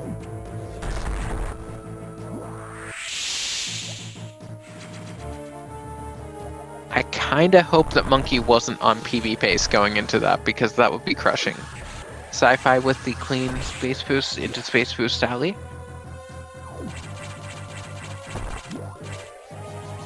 Our runner's probably got a high five in here somewhere that I missed.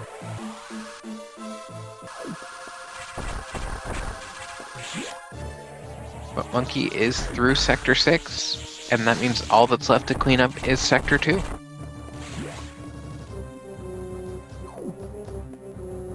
And we have seen runs lost in Sector 2 at this point. Also get ready for the hardest movement in the game here, Sector 4 cleanup.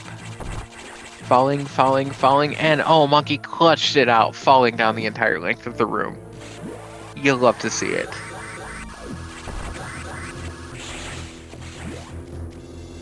Excellent shot cancels to get through Sector 2 a little bit more quickly.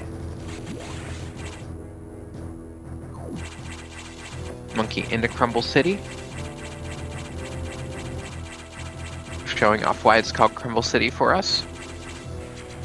But able to get out of there before having to redo the whole section. Coming down to the lower Crumble City item. Able to get that with only hitting one crumble block. And Monkey letting the station know he's not very happy at the moment.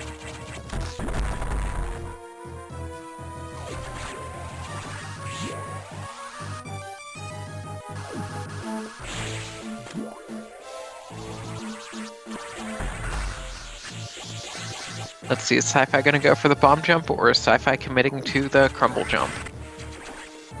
Sci-Fi going for the bomb jump. A strat copied over from one of the strats in Zero Mission.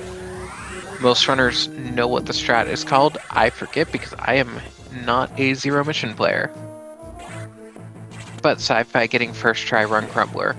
That room called the Run Crumbler because before we found that bomb jump strat, you had to do a frame perfect crumble jump, and a lot of runs would go into that room ahead of PB pace and exit the room 10 seconds behind. Monkey making a detour into one last item in Sector 1 before coming back into Sector 2, using Power Bomb, delaying a little bit so they'll have the bomb block clear on the way out of the room. Sci-Fi in Pillar Highway. Got the space boost into Pillar, or got the spark into Pillar Highway rather, I believe it was. Space boosting out of Pillar Highway, getting it first try, you love to see it. Monkey gets through Ripper Tower.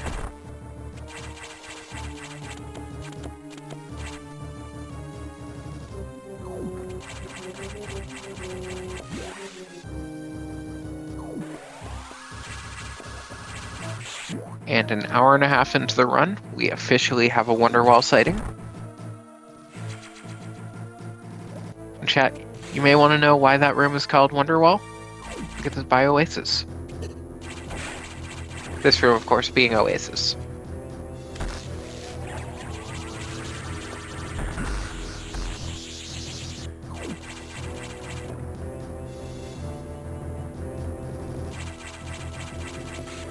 Unfortunately, Kerplop, it looks like we had a vanilla Wonderwall.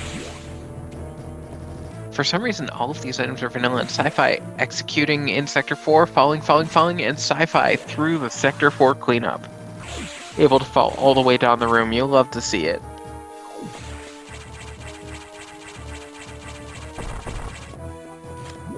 Monkey going into one of the more difficult rooms, and one of the more complex puzzles in the game. We are in the Zazabi Speedway. Missing an input there and actually getting a couple of little jumps on the platform. The goal here is you want to start your Shine Sparks in mid-air with the right positioning, that way you don't have to take the time to land. The top one you want to get on the upper ledge, that way you can store a spark. Try to only bonk once on the way down, and if you're able to weave down just in time, you keep your spark and are able to go through there without having to run all the way across the room twice to build up speed.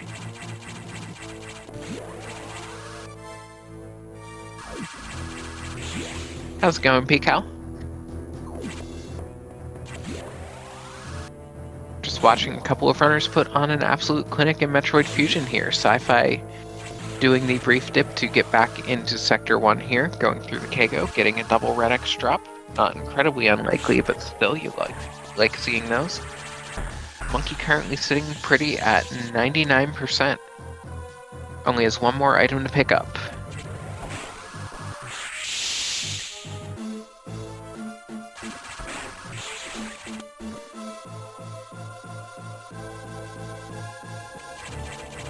Monkey entering the reactor at 132 and some change. I think it was 23.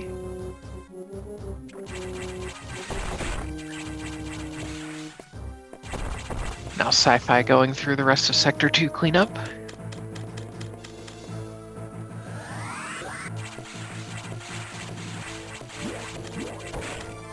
And back onto main deck to get the last item here, just this little set of power bombs hanging out in the wall.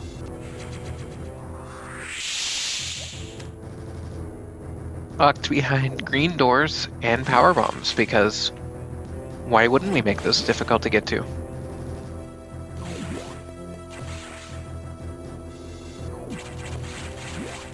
And the entire time we've been doing cleanup, if we ever entered a navigation room, we would get locked in and have to do an extended cutscene. Monkey finally gonna talk to Adam after cleaning up all of the station here.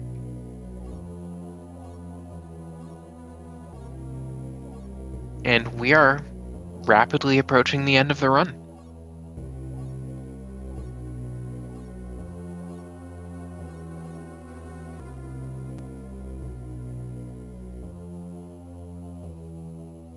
I'm not the best judge here, but I would say Monkey probably on a high 137 pace, maybe a low 138.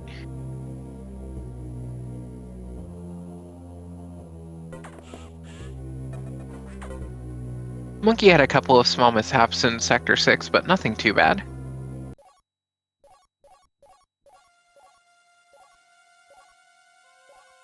Sci-Fi coming up on the Zazabi Speedway.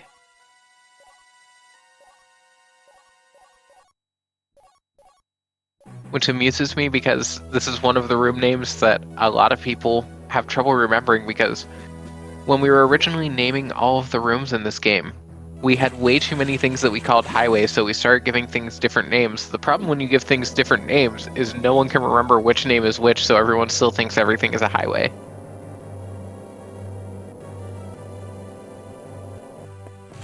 Sci-Fi with a couple of bunks, but able to get through and even getting the spark all the way through to get the bottom item of the Zazabi Speedway. This is why you love to watch the high-tier runners. Monkey with the diffusion freeze strat. Freezes the SAX in position a little bit more quickly. Monkey dropping the stun lock here. Looks like able to recover, dropping the SAX, and I think it's down. Most cursed Tornado in the game, spawning in a very unusual position. Monkey gonna have to adapt and react. 4 shots to the face, and that Hornode is no more. Can we get a triple double? There's a double. Believe that was another double. Something tanked. But Monkey backing it up, pulling off the sweet spot here, laying down a power bomb, shooting a missile at the wall. Propulsion sequence And Samus set to blow up a space station here. Jumping through the door for the door fix. And Monkey, in true Fusion tradition, when frustrated with a run, laying out a lot of missiles. Also, if you look at Monkey's input display, Monkey is just going ham on that controller. Granted, I think a lot of those directional inputs because Monkey plays on a GameCube controller, so using an analog stick there.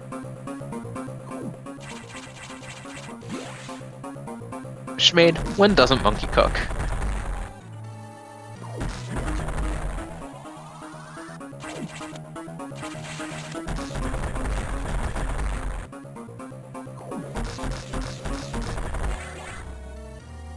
Monkey remembering to fix the door, and let's see if we get a low height here. Oh, landing. That's gonna be a big old bonk. But Monkey giving the little jump going into the room. Recently discovered strat that makes sure that you get the ice core at the sweet spot, speeding up the cutscene a little bit.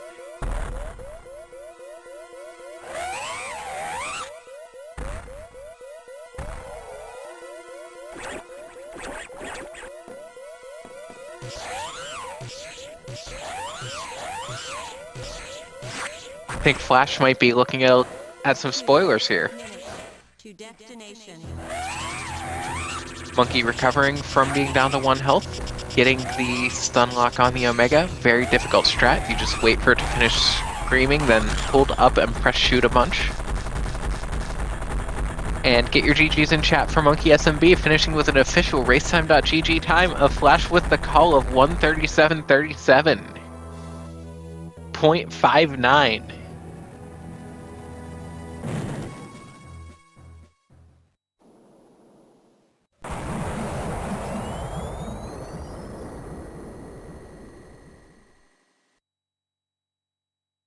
Flash using up all the luck and skill on predicting Monkey's timing in this race.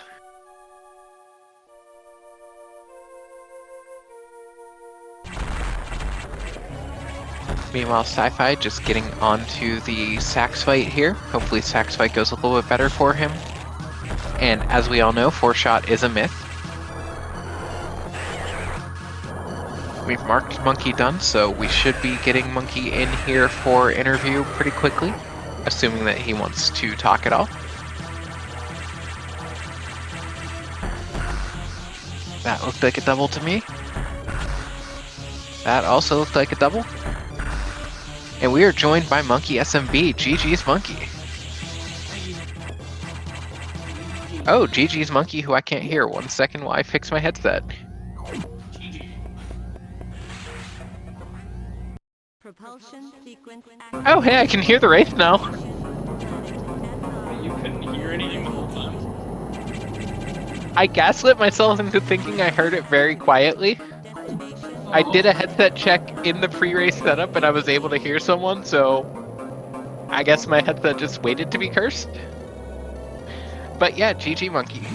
How are you feeling about this race? I haven't played Fusion in like a week. I haven't done Hundo in like almost 3 weeks. So, honestly, I was expecting worse, but it wasn't like completely terrible. So Flash decided to use up all of his skill today in predicting both your escape time and your final time. Yeah, it's pretty impressive. It's almost like he was watching my stream. I guess that does make sense. And Sci-Fi getting the low height, you love to see it. It's been a long day. The idea of watching your stream just did not occur to me. I forgot we have a stream delay. I didn't mean that, like... Hey, he wasn't even watching my Twitch stream. I was streaming in a VC, so he was watching that. Ah, nice. One of the famous Metroid Fusion community voice chats that we get going. to destination. And chat looks like a little disappointed that Sci-Fi not showing off Pogo here.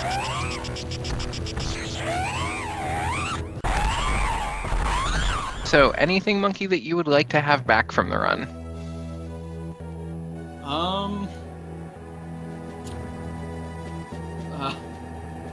I don't know. I mean, the only thing is that I was kind of mad that I only got 17 beams, because I had 14 after Varia. Yeah, that early game RNG was absolutely brutal to you. Yeah, I got 6 beams at Morph, and then none at Charge. But then I got 3 at Zazvi, 3 at Saris, 2 more at Varia, and then 1 more at Wide. And then I think I got like 1 or 2 at Plasma and Nightmare. I think the game started to feel a little bad for you. Well, that's a shame. I wish I would have gotten like 25 beams. That would have been cool. Things I never thought I'd hear a Metroid Fusion runner ever say. Wish I got more beams. You heard it here first, chat. Also, can you believe that they named Samus' suit after one of our top runners in the community, Baria? I can't believe it. It's what a crazy, cool, crazy coincidence. Yeah, big if true.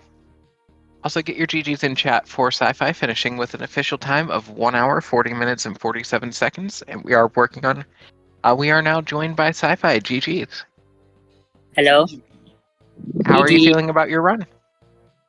Carried by RNG. What did your RNG look like? Much better than yours. Zero beam Arachnus, zero beam Charge, zero beam Zalabi. Jeez. Yeah, I had 6 at Morph. Oh. 3 at Zazpi and 3 at Saris. I finished with 17. Yeah, Sci-Fi, you were actually ahead coming out of Arachnus for a good bit. I think it was in Sector 2 where Monkey finally took over the lead. Yeah, I wasn't sure if, monkeys ahead of it. I wasn't watching, so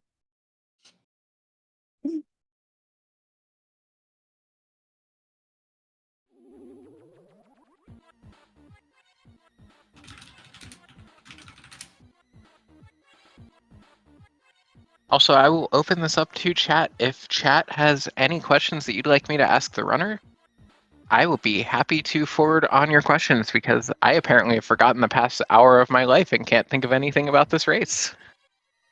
It happens. I forgot the past hour too. So it happens when I agree to commentate a race and they get called off on and have a real fun day at work. Yay! Good work, Barry. Baria would like to say never mind. It was a good try. An attempt was almost made.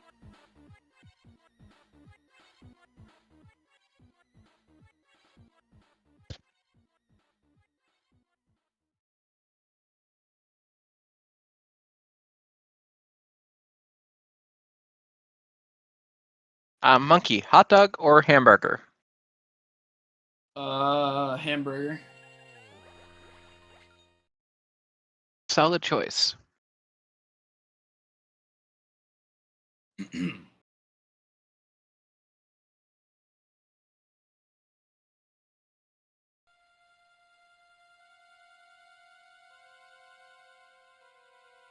Oh, Monkey, also, what was the deal with not stacking the Metroids? We got the Metroids stacked out of Sci-Fi, but you just left them. So it's slow. So I didn't do it.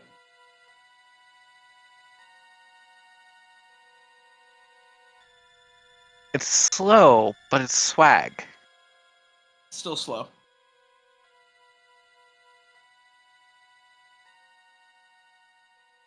I will always do the fast thing. I suppose that is in line with the oft-made comments that if you want to find what the optimal strats are, just to watch one of your PBs. Yep.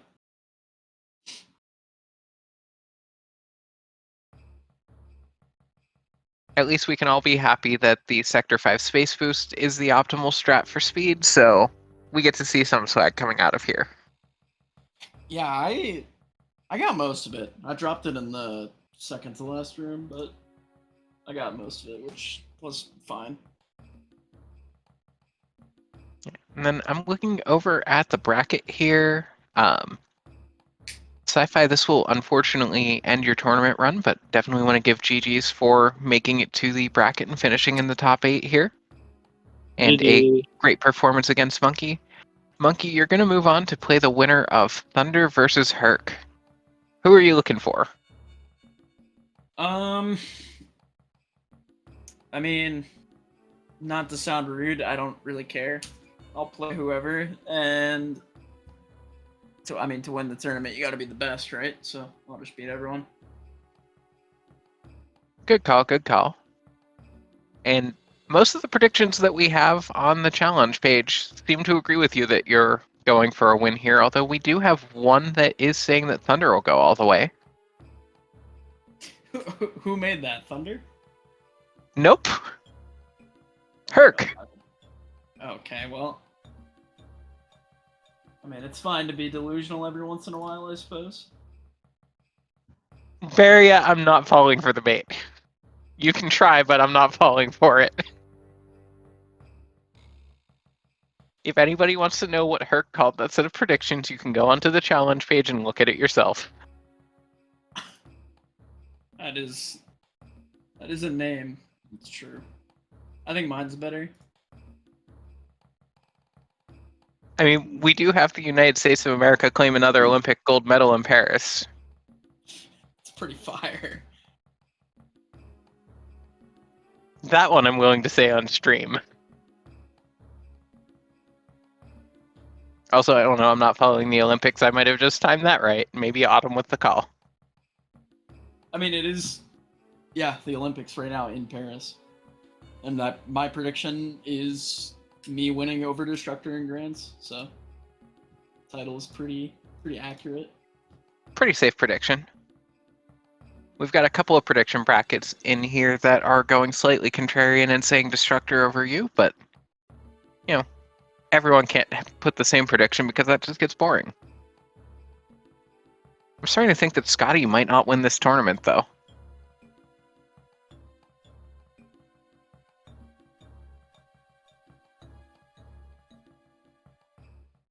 With that said, especially since we have gone a little bit over on our time here, getting a bit of a late start, do either of our runners have any closing thoughts before we hand the channel back to Speedgaming? No.